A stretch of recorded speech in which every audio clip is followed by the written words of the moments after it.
ಇನ್ನು ಮಧ್ಯಪ್ರಾಚ್ಯದಲ್ಲಿ ಯುದ್ಧ ತೀವ್ರಗೊಳ್ತಾ ಇದೆ. ಇಸ್ರೇಲ್ ರಾಜಧಾನಿ ಟೆಲ್ ಅವೀವ್ನಲ್ಲಿರುವ ಮೊಸಾಡ್ ಪ್ರಧಾನ ಕಚೇರಿಯನ್ನು ಗುರಿಯಾಗಿಸಿಕೊಂಡು ಹಿಜ್ಬುಲ್ಲಾ ಸಂಘಟನೆ ಒಂದು ಮಿಸೈಲನ್ನು ಕಾದರ್ 1 ಅಂತ ಕ್ಷಿಪಣಿ ಪ್ರಯೋಗಿಸ್ತು.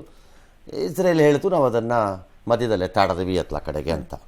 ಗೊತ್ತಿತ್ತು ಲೆಬನಾನ್ ಹತ್ರ ಇದಲ್ಲದೆ ಇನ್ನೂ 2 ಮಿಸೈಲ್ಗಳಿವೆ ಲಾಂಗ್ ರೇಂಜಲ್ಲಿ, ಅಟ್ಲೀಸ್ಟ್ ಮೀಡಿಯಂ ರೇಂಜಲ್ಲಿ ಇದೇ ಮಿಸೈಲ್ಸ್ ಅಂತ ಗೊತ್ತಿದೆ ಎಲ್ಲರಿಗೂ. ತಮ್ಮ ಮೇಲೆ ಬೇಜಾರು ವಾಕಿಟಾಕಿ ದಾಳಿಗೆ ಪ್ರತೀಕಾರವಾಗಿ ದಾಳಿ ನಡೆಸಿದ್ದಕ್ಕೆ ಹಿಜ್ಬುಲ್ಲಾ ಏನೋ ಹೇಳ್ಕೊಂಡಿದೆ.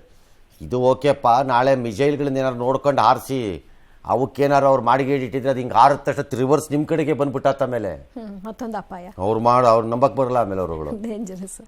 ಈ ಕ್ಷಿಪಣಿ ಈ ಲೆಬನಾನ್ ಸುದ್ದಿವಾಹಿನಿ ಮೇಲೆ ಇಸ್ರೇಲ್ ಒಂದು ದಾಳಿ ನಡೆಸಿದೆ.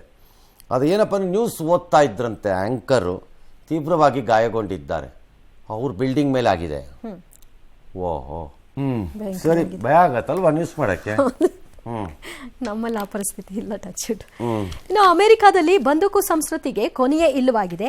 ಅರಿಜೋನಾದಲ್ಲಿರುವ ಕಮಲಾ ಹ್ಯಾರಿಸ್ ಪ್ರಚಾರ ಕಚೇರಿ ಮೇಲೆ ಕಳೆದ ರಾತ್ರಿ ಅಪರಿಚಿತ ದುಷ್ಕರ್ಮಿಗಳು ಗುಂಡಿನ ದಾಳಿ ನಡೆಸಿದ್ದಾರೆ. ಅದೃಷ್ಟವಶಾತ್ ಯಾರೂ ಇಲ್ಲದ ಪರಿಣಾಮ ಸಾವು ನೋವು ತಪ್ಪಿದೆ. ಮತ್ತೊಂದು ಕಡೆ ರಿಪಬ್ಲಿಕನ್ ಪಕ್ಷದ ಅಭ್ಯರ್ಥಿ ಡೊನಾಲ್ಡ್ ಟ್ರಂಪ್ ಕೊಲ್ಲಲು ಇರಾನ್ ಸಂಚು ರೂಪಿಸಿದೆ ಅಂತ ಅಮೆರಿಕ ಗುಪ್ತಚರ ಪಡೆಗಳು ಎಚ್ಚರಿಕೆ ಸೂಚಿಸಿವೆ. ಚೈನಾ ಒಂದು ಬ್ಯಾಲಿಸ್ಟಿಕ್ ಇಂಟರ್ಕಾಂಟಿನೆಂಟಲ್ ಬ್ಯಾಲಿಸ್ಟಿಕ್ ಮಿಸೈಲ್ ಇರಬೇಕು, ಅದು ICBM ಇರಬೇಕು, ಅದನ್ನು ಇವತ್ತು ಪ್ರಯೋಗ ಮಾಡಿದ್ದಾರೆ. ಪೆಸಿಫಿಕ್ ಮಹಾಸಾಗರದಲ್ಲಿ ಮಾಡಿದ್ದಾರೆ, ಯಶಸ್ವಿಯಾಗಿದೆ ಅಂತ ಹೇಳ್ಕೊಂಡಿದ್ದಾರೆ. ಅದು ಅಣ್ವಸ್ತ್ರ ಸಾಮರ್ಥ್ಯ ಕೂಡ ಅದಕ್ಕೆ ಇದೆ, ಅಣ್ವಸ್ತ್ರದ್ದು.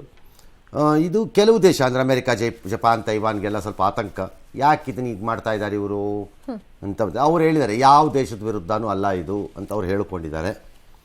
ಆಲ್ ರೈಟ್, ಅವ್ರು ಹೇಳ್ಕೊಂಡಿರ್ತಾರೆ, ಹಾಗೆ ನಡೆಯುತ್ತೆ ದೇಶ ಪ್ರಪಂಚ ಹಾಗೇನೆ. ಇನ್ನು ಮುಂದೆ ಯಾರು ಏನು ಬೇಕಾದ್ರೂ ಮಾಡ್ಬೋದು ಇವಾಗಿನ ಮುಂದೆ ಪ್ರಪಂಚದಲ್ಲಿ. ಭೂಮಿ ನಾಶ ಆಗುವವರೆಗೆ, ಭೂಮಿ ನಾಶ ಆದಮೇಲೆ ಎಲ್ಲ ಒಟ್ಟಿಗೆ ಮಣ್ಣು ತಿಂದ್ರೆ ಆಯ್ತು, ಮಣ್ಣು ಸೇರಿದ್ರೆ ಆಯ್ತು.